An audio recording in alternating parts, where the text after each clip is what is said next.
NBA draft is approaching, which means one thing and one thing only, of course. We need our very own mock draft. What is going on, y'all? 5 Sports Talk back at it with another video talking, of course, some NBA. Talking to you guys, of course, about the NBA draft. And as promised to you guys that I would bring you guys a draft video. So here I am talking about the NBA draft. Now, I'm basically going to be breaking down to you guys majority of the lottery picks, because now we know what the lottery order is. We know which teams are picking where, and we kind of have a good feel of who's going to go where at this point. A lot could change, obviously, as we get closer to the draft, and I potentially could be doing, you know, a mock draft version 2, 3, 4.0 and so on. But with that being said, let's just focus on, you know, the first mock draft that I have for you guys today, and let's go forward from that. So with that being said, like I said, I'm gonna really go heavily into obviously the early picks, and it is just the first round. Projecting the first round is hard as it is, so doing a second round mock draft, I mean, that's just borderline difficult as heck. Okay, that is difficult as heck, not even borderline. But with that being said, here to bring you guys my first round of the NBA mock draft. So like I mentioned, a couple of things here. The players that I have placed with their respective teams of where I have slotted them, it's a combination of two things. One, it's projections from what I've seen with other mock drafts, and which I've seen from Twitter and other media outlets and whatnot. And then the second thing is based on need. Now, there's obviously two sort of methods you can take, two routes you can take when you're drafting. It's either taking best available, or you can take best position, or best fit, excuse me. So for me, as I went down the list, I kind of split it right down the middle, but it's been leaning a little towards best or better fit for these respective teams as to where they're picking these players. Because, I mean, if you have a wealth of riches at a certain position, if you draft another guy at that position, you're really not going to find minutes for him. So with that being said, like I said, a lot of this is subject to change as we move closer and closer to the draft. But let's give you guys my mock draft. So it should be on your screen now, my 2018 NBA mock draft, and I'm going to be starting with, of course, the #1 overall pick, which I am projecting that everybody is projecting, which is DeAndre Ayton. Okay, so the Phoenix Suns have the #1 overall pick, and I am projecting that they take DeAndre Ayton, the center out of Arizona. Now, I know the running joke is Ayton is so good he got eliminated early in the NCAA tournament. Folks, you're paying way too much attention to the tournament when you're looking at one individual player. Yes, I get it. Like, a player should have a big difference, but this is still a team sport at the end of the day, okay? And Ayton's abilities should not be undermined just because he got eliminated early in the tournament. For all we know, I mean, remember Ben Simmons out of LSU, he could care less about being in the tournament. He was just trying to get to the lead, okay? So a lot of these guys could have been coming out from high school, but because of the one-and-done rule, they had to go to college. So that's why I don't want you guys to take anything away from Ayton just because, you know, he got eliminated early from the tournament. This dude is still a physical specimen, 7 feet, 260 pounds, just chiseled, has an NBA-ready body at this point. And the reason I'm going with Ayton over Luka Doncic, who's obviously the other sort of projected top 2 pick, is because Ayton is more of a sure thing to me. Look, I'm not saying Luka Doncic is going to be a bust. I'm going to get to him in a second here. You guys will see. But let's talk. This is more about Ayton than it is about Doncic or the other guys. This is a physical freak, like I mentioned, at 7 feet, 260 pounds. He's shown the ability to shoot, okay? He can shoot, and that's the thing with Ayton. If he was a dinosaur big man who could not do anything outside of like 12 feet, I wouldn't be as high on him, but I see the potential in Ayton because in the NBA today, in the pace and space NBA today with high-tempo offenses, you have to be able to shoot from every position. I don't care if you're 6 feet or 7 feet, okay? 1 through 5, you have to be able to shoot, and that's what I see in Ayton. Plus, the Suns have a clear need at center, so this is a perfect fit because you take a look at who they have. They've got Alex Len, Tyson Chandler. These guys aren't game changers. Alex Len is nice. He can still develop, but I see him more of a backup. Tyson Chandler is, of course, on the back end of his career. He could be retiring anytime soon. So Ayton is going to slot in perfectly. And you've got your franchise player also in Devin Booker. You've got TJ Warren, Josh Jackson, who you drafted last year. So you see the core coming together for the Phoenix Suns. So to me, DeAndre Ayton is a no-brainer pick here. You have to go Ayton. He's a lock. Let's move on to number 2 for the Sacramento Kings. I am projecting that they take Luka Doncic, the point guard, shooting guard, out of Slovenia. Now, here's the thing with Doncic. He's a very polarizing player, as a lot of European prospects are. But I'm not going to be like Stephen A. Smith or other media guys that don't like European players just because they're European. That's what it feels like, right? Because he hated Kristaps Porzingis when his Knicks drafted him, and look how that turned out, okay? Luka Doncic is the real deal, okay? He is going to be good in the NBA. He's 6'8", 220 pounds. He's got major size for a point guard. And the ability to do what he does at his size is unheard of. I mean, we haven't seen this in a while, of course. So with Doncic, I really like his scoring and his playmaking ability. Now, of course, he's not as quick as I want him to be. I don't know if he can handle all the switches at the NBA level and beat all the bigs off the dribble as much as I would like for him to be. But as far as total potential, the package is there. Now, with the Kings, obviously they have De'Aaron Fox. But again, this is, best available versus best fit. Luka Doncic has too much potential for me to pass up on him. Now, there's reports out there that other teams could potentially drop Doncic down their draft boards and he could go 5 or 6. I mean, I think that's preposterous. Look, like I said, just because he's an European player, there's this notion that these guys are soft, that these guys aren't going to be as good, and I just hate it because you take a look at even who my Bulls drafted last year, and Lauri Markkanen.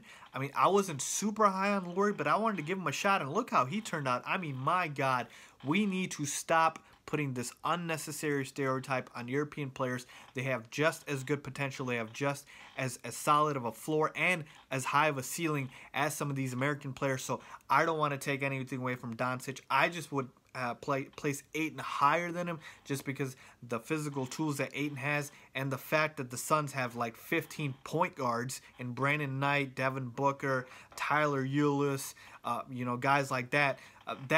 Alfred Payton, that is more of a reason too. So I'm dropping Doncic down to number 2 for that. But believe me when I tell you Doncic is the real deal. He will be good in the NBA. Now let's move on to the number 3 overall pick, which is owned by the Atlanta Hawks, and I have them taking Marvin Bagley Jr., the 6'10", 235 forward out of Duke. Now with Bagley, he's been a highly touted prospect since high school, so we already knew he was going to be good for a very long time. And with the Atlanta Hawks, there is no best fit. These guys need help everywhere. They were awful last year. They lost their coach, Mike Budenholzer.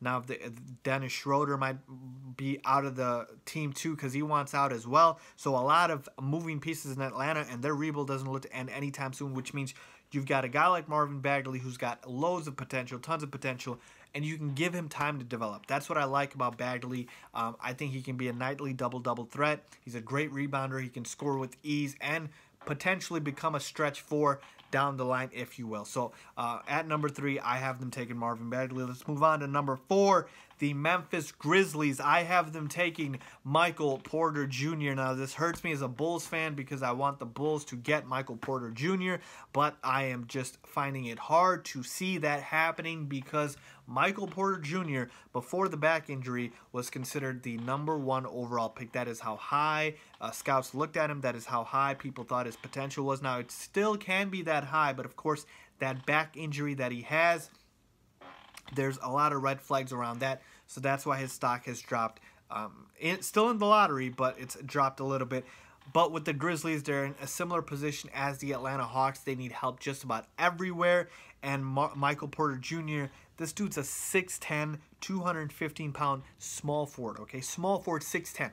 6'10", that's crazy for Michael Porter Jr. out of Missouri. So I see him as a do-it-all type of forward who can just about do a little bit of everything. Like I said, good slasher, good scorer, and he's going to really help the Grizzlies because they need help just about everywhere. Michael Porter Jr.'s got crazy amount of ceiling. Hopefully the medical reports check off on the back. That is a scary injury, but if the back is okay, everything I'm saying is if the back is okay, but if the back is not, obviously that could lead to long-term issues and problems, but hopefully that checks out fine. Let's move on to the number 5 pick with the Dallas Mavericks. I have them taking Jaren Jackson, the 6'11", forward center out of Michigan State. Now, Jaren Jackson is not that polished, but I believe he's got potential. And with the Mavericks, they need to solidify their front court a little bit because they do not have too much in their front court. Guys like Dwight Powell, if you will. Dirk is, of course, on his last leg. So a guy like Jaren Jackson, who's got good potential. I can see him, defensively being an impact player, and offensively, of course, he can be a good double-double threat. I like Jaren Jackson, but of course he needs time to grow, and that's what the Mavericks need to do. They need to stop, not rush him, but I think this will be a good fit to shore up their front court. Let's move on to the number 6 pick with the Orlando Magic, and Trae Young is who I am taking. Sorry, Knicks fans. I know Trae Young and his dad wants to go to the New York Knicks, but I just can't see Trae Young making it that far down. The Knicks pick at number 9. So Trae Young, I believe, is going to be gone by then. So the Trae Young, of course, 6'2", out of Oklahoma, the point guard, who everybody loves to compare to Steph Curry because he can shoot the lights out. Now, of course, I don't think he's as good of a shooter as Steph Curry is, but I still think he's a prolific scorer, prolific shooter who can also create and be a playmaker. Now, he needs to obviously add some more size. He's a little too small, but we said that about Steph Curry, so I could be wrong there. And then we take a look at the fact that defensively he could be a liability as well. But again, Steph Curry is sometimes a defensive liability. So if he checks off as good of a shooter as Steph is, then of course the other stuff is just secondary. But let's see what happens. But I see an insane amount of potential at Trae Young. I'm a Trae Young fan. And we take a look at the Orlando Magic, who just traded away their point guard in Alfred Payton. So you have a clear need there, and I have them taking Alfred Payton. It just makes too much sense to me. Let's move on to number 7 and my Chicago Bulls. I have them taking Mohamed Bamba, the 7-foot center freak out of Texas. Mohamed Bamba's wingspan, if you guys have not taken a look at this kid, is 7 feet 10 inches. That is the highest wingspan recorded in the last 50 years. 50, that's right. You take a look at his wingspan. Rudy Gobert was 7 foot 8.5. So Bamba is 7'10". This guy might be the next Dikembe Mutombo on the defensive end with a little better offensive game. That is why scouts are oozing over his potential, and I love him as the pick here for the Bulls. He can slide in next to Lauri Markkanen. The Bulls have a need in the front court, like I said, alongside him. I'm hoping Bamba down the line can learn how to shoot, because right now he's not that great on the offensive end. But like I said, easily can see him as a double-double machine, a great rebounder, a prolific shot blocker. So Bamba has crazy skills, crazy length. The tools for him are just ridiculous. Let's move on to number 8 with the Cleveland Cavaliers. I have them taking Colin Sexton, the point guard out of Alabama. Now, regardless of what happens with LeBron James and his free agency, we have to take a look at the fact that the Cavs need playmakers everywhere. They need guys who can create their shot, and that is what Colin Sexton can do. He can not only do that, but he can create for others as well. So with that being said, this pick makes sense with or without LeBron James. Okay, like I said, depending on what he does, because right now they have George Hill at point guard. Clearly, they need to look towards the future there. We move on to the New York Knicks at number 9. I have them taking Wendell Carter out of Duke. Now, a lot of people don't look at him too much because of Marvin Bagley. He got overshadowed, but Wendell Carter is still solid. 6'10", 260-pound center out of Duke, like I mentioned. And with Porzingis maybe or maybe not being ready for this upcoming season, you will have minutes in the front court to give to Carter. So the Knicks would be smart to go in that direction. And I think he's a safe pick. So I like this pick for the New York Knicks. Let's move on to number 10 with the Philadelphia 76ers. I have them taking Michael Bridges, the 6'7", 210 small forward out of Villanova. Now, he can do a little bit of everything. I can see him sliding at the power forward spot, really, with the Sixers. I know Ben Simmons is that point guard, so really there is an opening at power forward, because right now, who are they starting? Covington, maybe like Amir Johnson, guys like that. So, Sarge is who they start, actually. But I can see Michael Bridges getting some time to develop in Philly, so I like him as the pick here. So that takes care of my top 10 for the NBA draft. And as we take a look at the rest of the draft here, folks, a couple of guys that I just want to point out that I do like, that I do think have solid potential. I do like, of course, Kevin Knox, who I have going to the Hornets at number 11. Another guy that I am very big on is Dante DiVincenzo, who I have going to the Bulls at number 22nd. Okay, here's the thing with Dante DiVincenzo. This guy has a crazy high motor. If you have not watched some, highlights of him at the combine, he has been all over the court. Like, he just pops out because he does a little bit of everything. I see him as a hustler and a guy who can provide energy, a solid bench player with a starter potential as well. And I mean, he's going. I have him going in the first round, so of course I see him as a solid prospect, and I really, really hope he ends up at the Bulls at number 22nd. So let's see what happens there. Jonte Porter out of Missouri, I have him going to the Lakers at number 25. They need some front court help in case something happens with Julius Randle, or they decide not to extend him, or they trade him. Then we take a look at guys like, Shai Gilgeous-Alexander, point guard out of Kentucky. He's very, very polarizing. Very curious on what the Clippers are going to do with their back-to-back picks at 12 and 13. But basically, folks, after you get to like maybe the top 15 picks, it's very, very difficult to see the draft kind of going in a unanimous order, if you will. This is why we make mock drafts, right? To see what the heck could happen. But there's no really sure things to me in this draft outside of maybe like the top 15. Like I said, there's gems like Dante DiVincenzo, who I think whatever team ends up with him is going to get a stud. But other than that, to me, not that many game changers in this draft, but very solid depth and prospect. So let me know what you guys think. If you guys agree or disagree with my NBA mock draft, leave a comment down below. Let me know what you guys think about it. Let's talk, let's debate. Hit me up on my social media links down below for all of that. With that being said, if you like this video, please give it a thumbs up. And as always, thanks for watching.